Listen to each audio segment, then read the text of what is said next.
In the center of town, there's an old cemetery connected to the Baptist church.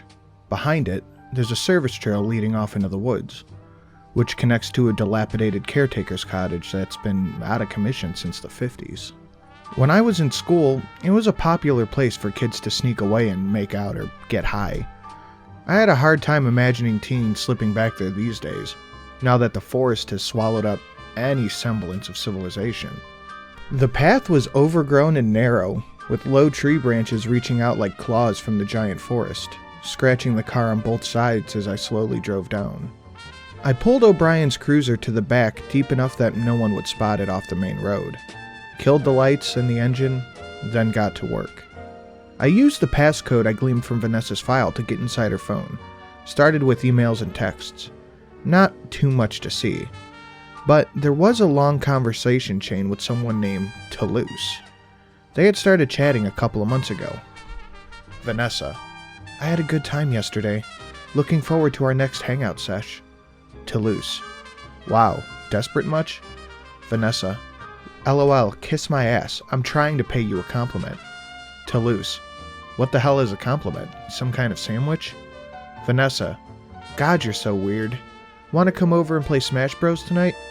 Toulouse: can't, got a thing. It's super mysterious yet important as fuck. Vanessa: sounds interesting. Can I have a hint?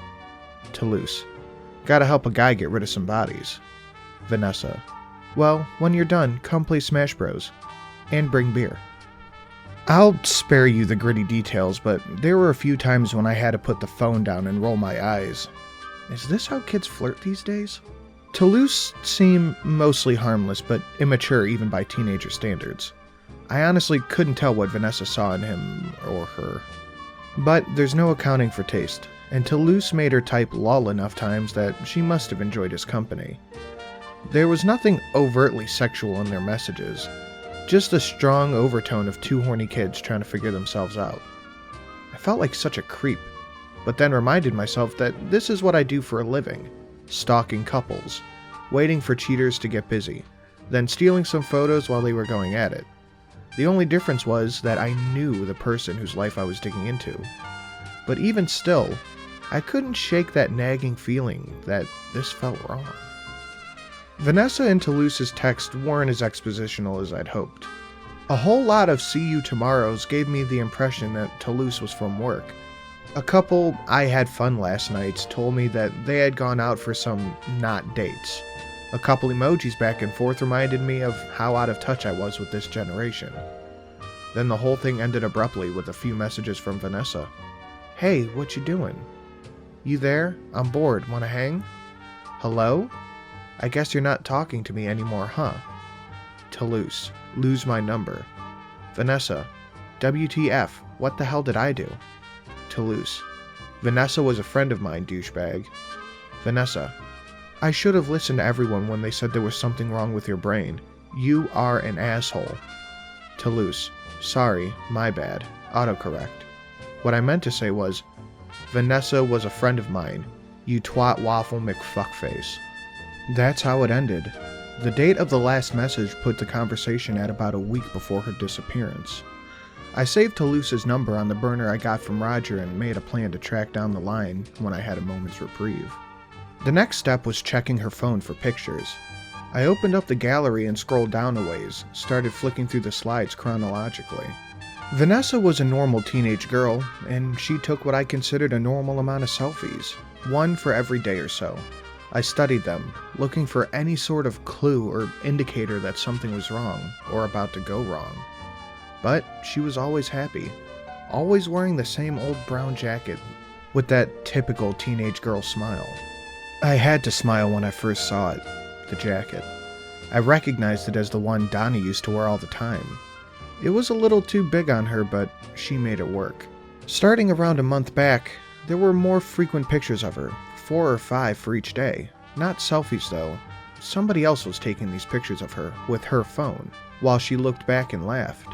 The last picture on her phone was taken an entire week before she had gone missing, 2 days before her breakup text with Toulouse. And that picture was the only one I needed to see. Motherfucker. The last photo showed her and Toulouse, cheek to cheek, smiling in a shared selfie. I recognized the guy she was with instantly. When I had met him the day before, he said he didn't really know her that well. Only back then, I knew him as Jerry, and I was quickly running out of reasons not to beat the shit out of this guy. I lit a smoke to calm my nerves, then I remembered I wasn't in my own car, and O'Brien might not be too merciful if she got the car back smelling like tobacco. So I rolled my window down, and that's when I smelled it. The sour, putrid stench, the one from the bowling alley.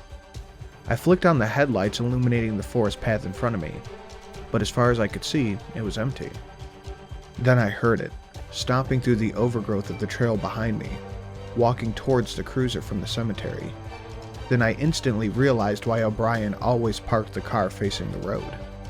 I couldn't see what it was, but I could smell it from a mile away. The thing, whatever it was, kept walking, closer and closer. The outline of its shape taking form in the darkness. An unnatural juggernaut. Enormous, wide, dark, and dragging something behind it that scraped down the road with each step. From this distance, there was no way for me to make out exactly what I was dealing with. It was protected by shadows, and whatever the manner of monster it was, one thing was glaringly obvious. I did not want to be out here alone with it. I turned on the engine, then reached for the gear shift and heard the thing's feet slamming the ground as it sprinted down the path towards me with impossible speed. By the time I got the car in gear, it was there. The car rocked just as the back window shattered into pieces and the roof buckled. Suddenly, the front window erupted in a spiderweb of broken glass. I dropped my cigarette onto my lap and tried to figure out what the hell was going on. In the center of the smashed glass, a giant piece of metal wiggled and pulled itself free, then disappeared into the night sky. Then came right back down on the windshield again, with a loud impact that completely covered my field of vision in broken glass. The reality of the situation clicked into place and I screamed, "Ah, shit." That thing was standing on the roof of the cruiser swinging a giant mallet into the windshield, and by the looks of it, I didn't have long until there was nothing left between me and the hammerhead. Drive. I couldn't see anything in front of me, and even if I didn't have anywhere to go, the trail would dead end in the forest and I would be fucked. Reverse didn't feel like a much better option. The back window was busted out and there was no light to guide me. I'd pretty much be flying blind. There wasn't enough room to turn around, and I sure as shit wasn't going to leave this rapidly deteriorating safety of the vehicle. The piece of metal that had penetrated the laminated glass in front of my face started to budge. The thing was getting ready to pull it back for another swing. I made a split-second decision to kick the car into reverse and put the pedal to the floor. We lurched backwards and started flying down the trail, but somehow the thing on the roof didn't fall off. An enormous hand the size of a baseball glove reached down and wrapped its fingers around my open window. Giant, gray, inhuman digits gripped the roof just inches from my face. I could see the other hand on the opposite side as it smashed through the tempered glass of the passenger window. This titanic fuck was laying flat on the top of the car with an arm span wide enough to reach both sides of the windows at the same time. I kept my foot pressed hard on the gas while I yanked out my Beretta, pressed it against the roof, and fired off 3 shots. I would have fired a 4th, but the car bounced over a tombstone and we went into a quick spin. I yanked the wheel back, gaining control without ever dropping speed. I cleared the forest road and hit the cemetery. We were going over graves, colliding with markers, mowing over the smaller ones and ricocheting off the bigger ones. At one point, I ran over the back bumper, and before I knew it, we were through the ditch and on the main road. There were streetlights here. I could actually see the path in front of me. I swung the wheel again, fishtailing into a near-perfect 90-degree turn that pointed me straight down the line of the road. We climbed in speed, and in no time, I was redlining the RPMs. But that thing held firm onto the roof of the car. The road was about to run out, a sharp dead man's curve to the left. And despite my performance up to this point, I wasn't so sure I could hook another turn at these speeds in reverse gear. If I stayed the course, I was going to crash into another dense part of the forest, so I made a split-second decision. I picked up my gun and put it against the roof again, started shooting at the same moment I slammed on the brakes, sending us in a long skid, tires screeching against the road loud enough to wake the dead. That thing finally flew off the top of the car and landed somewhere between the trees and the ditch with a loud crash. I immediately pointed the gun back there and waited to see if it was going to get up. The only sounds were the unhealthy rattling of the cruiser engine and my own heartbeat pounding in my ears. I still hadn't gotten a good look at it, but now I couldn't even tell where the thing was. "What are you doing? Get out of here." I turned in my seat and faced forward, then realized I couldn't see out of the window. The shattered laminated glass held in place was impossible to look through. I pointed my gun at it, then caught myself. That won't work. This isn't a fucking movie. So what are my options? There weren't any. I had to get that windshield out, or the car was useless. I put the cruiser in park, opened my door, and took a breath. I stepped out onto the road, bracing myself for another attack. That thing wasn't far away. I knew that much from the horrendous smell that continued to assault my senses. My gun wasn't about to leave my hand until I was at least 10 miles down the road. When a few seconds had passed, I finally turned my attention away from the forest and looked at the deputy's cruiser. It looked like I felt, beat to hell and back and running on fumes and prayers. The sides were scraped up and covered in dirt. The frame was dented to the point where any reasonable insurer would have totaled it twice over. But somehow, the engine was still running, and the car would still go. And right now, that's all I needed from it. Yeah, if I managed to survive all this, O'Brien was going to kill me. The mammoth mallet still sticking out of the windshield was a metal-gripped sledgehammer. I climbed out onto the hood of the car and grabbed the thick handle with my free hand and started pulling it until it came free from the glass. This wasn't going to be easy. The tool was a custom job. Steel pole, thick enough that I could barely fit a hand around it, was welded onto a square block of metal. A weapon for someone or something way stronger than me. Before too long, I realized that this heavy bastard was a two-handed job, and begrudgingly holstered my gun for just a moment while I put all my strength into yanking the hammer out of the glass and dragging it off the roof of the car. Without a doubt, the weapon weighed more than I did. On the bright side, the hole the sledgehammer left in the windshield was big enough that I could see through, and I didn't waste any time before putting some distance between me and that thing in the woods. I left the cruiser parked behind a daycare center a few blocks from Vanessa and Jamie's house, then made my way through backyards, praying there weren't any unchained pit bulls along the way.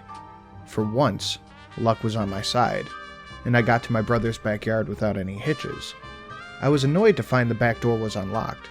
It was clear that Jamie was way too trusting to live in this town on his own. This just reinforced that I had made the right call in what I was about to do. "Hey kiddo," I yelled from the kitchen, suddenly realizing for the first time that I had fucked up my ears. I snapped my finger to the right of my head to confirm, and I was definitely deaf in that ear. He came out of his bedroom and took one look at me before saying, "You look like you've been in a fight." I turned my head slightly to point my good ear and responded, "You should see the other guy."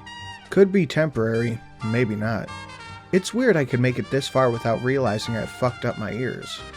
Yeah, adrenaline really is a wonder drug. "We need to get out of town. Right now," I said. "What? Why?" "We don't have time to discuss it. I'll explain in the car. Get packed. Only what you need for the next 48 hours, understand? Leave your phone, leave any electronics. You got 30 seconds to pack, now move." "Uncle Eric, I don't think I can—" 28 seconds, did I stutter? He ran back to his room and I pulled out the burner phone Roger gave me and called O'Brien. She picked up on the first ring and said, "Yeah? I need you to do me a favor as soon as you can. Don't say I never did anything for you." She hung up and I crossed the living room over to the blinds and peeked out. The deputies sitting outside in the unmarked sedan couldn't have been more obvious if they tried. I could see Williams reclined in his front seat and playing a game on his cell. If this was all I was up against, I would be embarrassed if I got caught. But the real threat was still out there, and I have to give these guys the slip first. I watched as Williams got a call over the radio, sat up and answered before he pulled out of his spot and drove away, followed shortly by 2 other cars. O'Brien would have just called in the report. Shots fired at the high school. Eric Riggin had lost his mind and started trading lead. She was pinned down and needed backup. The distraction would give us more than enough time to slip out of there. I yelled toward Jamie's room, 10 seconds, kid, don't forget your jacket." That was the moment. The moment it all slipped into place for me. They say your subconscious keeps working on problems when they're in the back of your mind, even when you don't realize what you're actually looking for. It's not what's there, but shouldn't be. I had read the report on Vanessa more times than I could count. The night she disappeared was a cool one, and damn near every picture of her on that phone had one thing in common. She was always wearing Donnie's old brown jacket. Jamie came out of his room with his backpack slung over his shoulder and said, "Okay, I'm ready." "The night your sister went missing, you said she was wearing a yellow t-shirt." The question caught him by surprise. "Yeah, so? Was she wearing her jacket?" He shook his head and said, "No, I don't think so." "You don't think so? Or you're sure?" "I'm sure, I'm positive. She wasn't wearing Dad's jacket." His lip quivered and I got the sense that he was hiding something. "Jamie, look at me. Is there something from that night you're not telling me?" "No." He was lying. It was written all over his face. He stared at the floor and said, "Can we just go now?" I walked past him to Vanessa's room. We were spending precious seconds here, but this was important. I knew I was onto something. Just not sure what it meant yet. What should be there, but isn't? I had already gone through every single thing in this room, but I needed to see if maybe I somehow missed it. Donnie's old jacket struck a nerve when I first saw the picture. I recognized it the moment I saw her wearing it.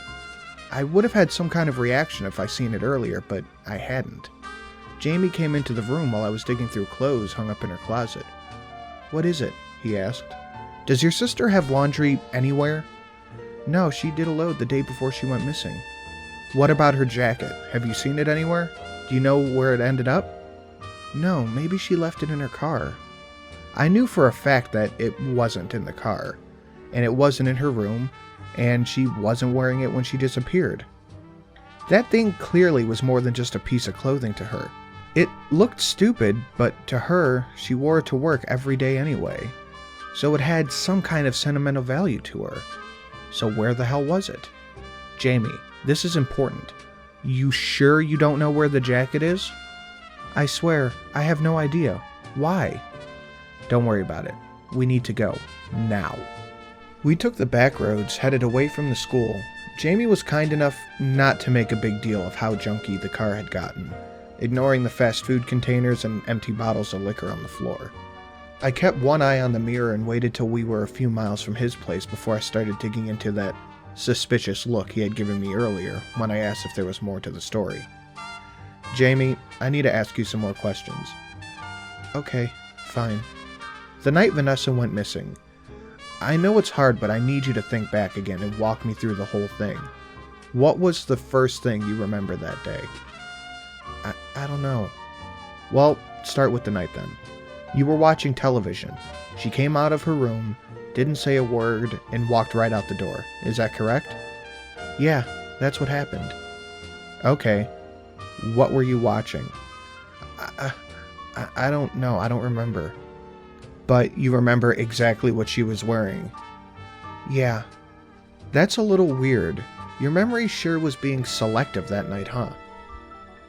I hated this, but it had to be done. You can't treat him like family.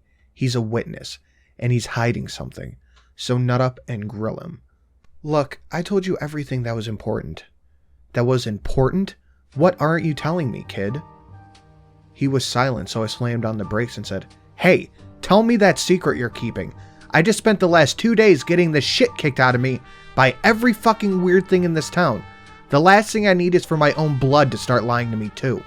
"I'm not lying," he shouted back with tears in his eyes. "It just wasn't important, okay?" "Bullshit! I'll decide what's important. You just tell me the truth." Tears were running down his face as he said, "We had a fight, okay?" "About what?" "I don't even know. Just some stupid stuff. I thought she'd been acting weird, like there was something wrong with her. And then the last thing I said to her..." He lost it at this point. Sobbing into his hands, loud and ugly and real. It broke my heart, but I knew we were getting somewhere. "Look, I loved your dad, okay? And I know he loved me too. He was my sibling, and we used to get in fights all the time. Not just play fights. Something about growing up together gives you the ammo to really hit someone where it hurts. We could tear each other apart, but at the end of the day, we knew we were family. Nothing could change that. Your sister loved you, and an entire lifetime of being your big sis isn't going to get wiped out over one stupid fight. You don't understand, he sobbed. The last thing I said to her was that Mom was right. Shit. What did you mean by that? I told her I didn't really believe she was my sister. Then she left. And that's the last time anyone saw her. I think I made her... No, shut up. Don't you dare say that. Don't you even think it. Your sister was smarter than me. She didn't do anything. You didn't make her do anything. Somebody took her. And when I find out who, I'm going to make them pay. Do you still think she's alive? I didn't answer. I just started driving again and watched the road. What in the ever-loving fuck is this? O'Brien yelled as I stood in her doorway with Jamie by my side. We didn't have anywhere else to go. Literally anywhere else in the fucking world, Eric. Not my house. Hey, she called me Eric. I let her scream and yell and make a big deal about it, and once she was done, I pointed out the fact that this wasn't for me, it was for my 15-year-old nephew. At that point, she really couldn't say no. She had sobered up in the last couple hours since the bar, where I convinced her to call in the bogus shooting at the school. After that, I gave her a ride home in Vanessa's car. Then, I stole her keys and went back to the bar. Stole her cruiser, but she didn't need to know about that part yet, and I was fine letting her figure it out on her own, after I was already dead or out of town.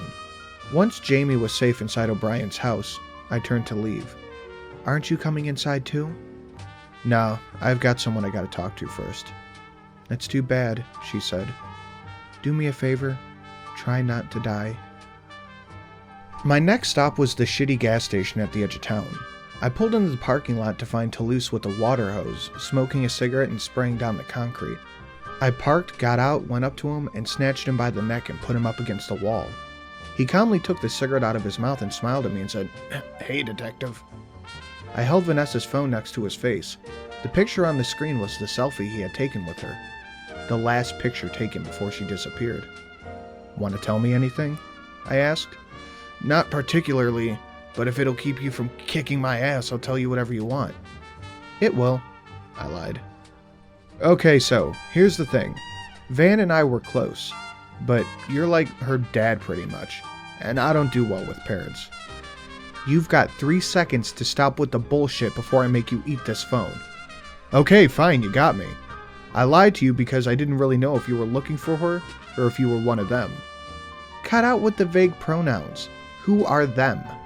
I have no idea. The ones who took Van.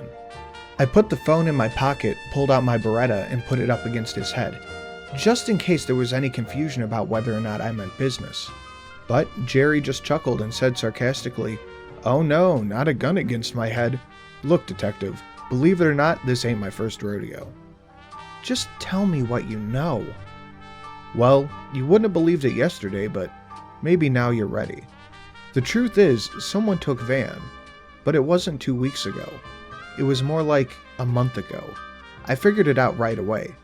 That thing that came into work the next day, that wasn't her. Sure, it looked like her, sounded like her, acted like her, but I wasn't going to be fooled. Now, I know you're not going to believe this, but I have a little experience with clones, and she wasn't a very good one. I tried to figure out what I thought of all this. Honestly, I couldn't decide. Toulouse took my hesitation as an opportunity to put his cigarette back in his mouth and take a drag. I let go of his neck, then put my piece away and asked, Why would someone want to clone Vanessa? Isn't it obvious? She was the test run. If she could infiltrate Vanessa's life without raising suspicions, then they know the recipe works. But it didn't, so she had to go before anyone with credibility realized what happened. That was a couple weeks ago. It's entirely possible that they're still switching people out. Maybe they fixed the kinks in Vanessa, and now we don't even know who's real and who's been replaced. What's the point of switching people out with clones? Well, duh. This is the invasion, man. He finished his smoke, then flicked it off somewhere into the grass. Then I asked, The night Vanessa went missing, the real night she went missing, assuming this is true, did you see her? Yeah, we were together. Do you remember what she was wearing? What? Can you tell me what she was wearing the night she actually disappeared? Jerry thought for a second, then said, "Hold on a second," before digging out his cell phone, flicking through a few photos and then holding it out to me, showing a video he had recorded of Vanessa and him taking turns tossing a 2-liter bottle of soda at each other, while the other one tried to cut it in half with a sword. In that video, she wore jeans, a green long sleeve, and Donnie's brown jacket. When it finished, Toulouse smiled proudly at himself and then put the phone back in his pocket. This was the last night before, as you say, she was taken and replaced? Yeah, I had just gotten this rad sword and came up here to try it out. We ended up breaking it like 2 days later, but it was totally worth it. This was textbook crazy, but what he was saying made some kind of sense. There was no denying the facts.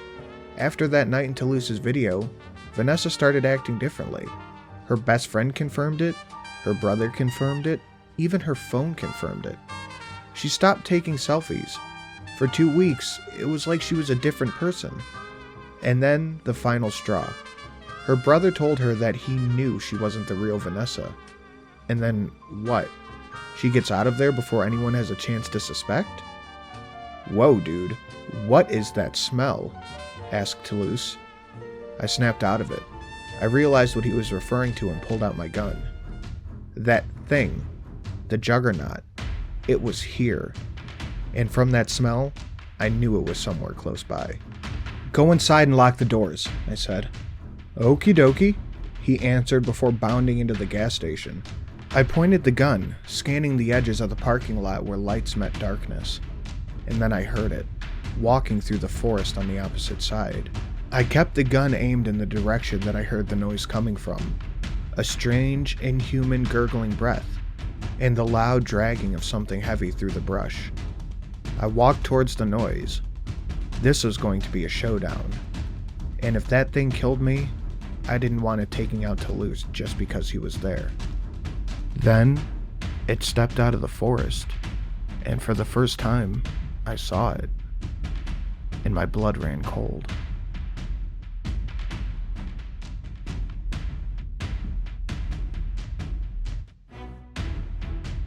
I would like to take this opportunity to thank my $10 and above patrons, Alejandro C., Official Jerboa, and Chaos X. If you guys enjoyed the content and want to support the channel and get your name mentioned at the end of every video, go to the Patreon link down below. Thank you.